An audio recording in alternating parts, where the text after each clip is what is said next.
అనంతపూర్ జిల్లా కళ్యాణదుర్గం సెట్టూరు మండలం బొచ్చుపల్లి జిల్లా పరిషత్ ఉన్నత పాఠశాలలో శనివారం ఘనంగా మెగా పేరెంట్స్ టీచర్స్ మీటింగ్ జరిగింది.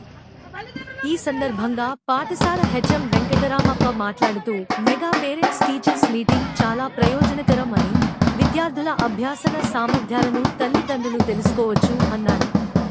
పాఠశాల అభివృద్ధికి కావలసిన వాటి గురించి చర్చించుకోవడానికి చాలా ఉపయోగకరం అన్నారు. విద్యార్థుల తల్లిదండ్రులు, గ్రామ పెద్దల సలహాలు, సూచనలతో పాఠశాల విద్యా ప్రగతిని మరింత మెరుగుపరచడానికి ఈ సమావేశం దోహదపడుతుందని అన్నారు.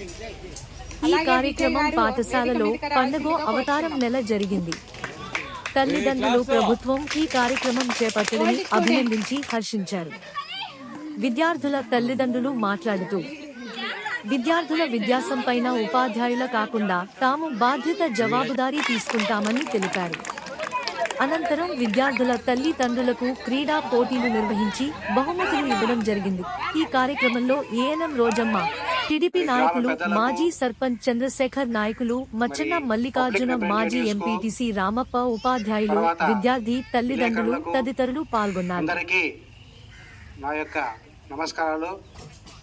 ముఖ్యంగా మరి రాష్ట్ర ప్రభుత్వము ఈ మెగా పేరెంట్స్ టీచర్స్ మీటింగ్ను ఒక ప్రతిష్టాత్మకంగా తీసుకొని రాష్ట్రం మొత్తం మీద ఒకే రోజు ఒకే టైమింగ్స్ ఫాలో కావాలని చెప్పి మాకు ఆదేశాలు జారీ చేయడం జరిగింది.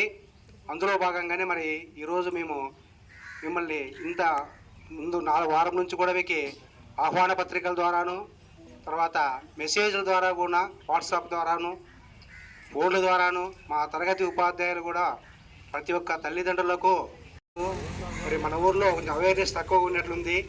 మరి ఇంత ప్రాపగాండా చేసి ఇంత చేస్తే కూడా మీరు కనీసం 100-120 మంది పిల్లలు ఉంటే 60 మంది కూడా 50% కూడా రాలేదంటే కొంచెం మాకు బాధాకరమే. మరి మీ పిల్లవాళ్ళ భవిష్యత్తు కోసం మేము ఇవన్నీ కూడా ఏర్పాట్లు చేస్తే ఆ పిల్లవాళ్ళు ఎట్లా చదువుతున్నారో ఆ ప్రోగ్రెస్ కార్డులు ఇస్తామని కూడా చెప్పినాము. దాన్ని చర్చించడానికనే పిలిపించడం జరిగింది. కాబట్టి ఇంకా ప్రతి నెల మీటింగ్ ఉంటుంది. ప్రతిసారి కూడా వచ్చి మీరు టీచర్స్తో ఇంటరాక్ట్ అయ్యి కలిసి మరి పిల్లల యొక్క భవిష్యత్తు గురించి ఆలోచిస్తారని చెప్పి తెలియజేసుకుంటున్నాం. మరి మొట్టమొదటిగా ఈ కార్యక్రమాన్ని పూజా కార్యక్రమంతోనూ ప్రార్థనతోనూ ప్రారంభిస్తాం.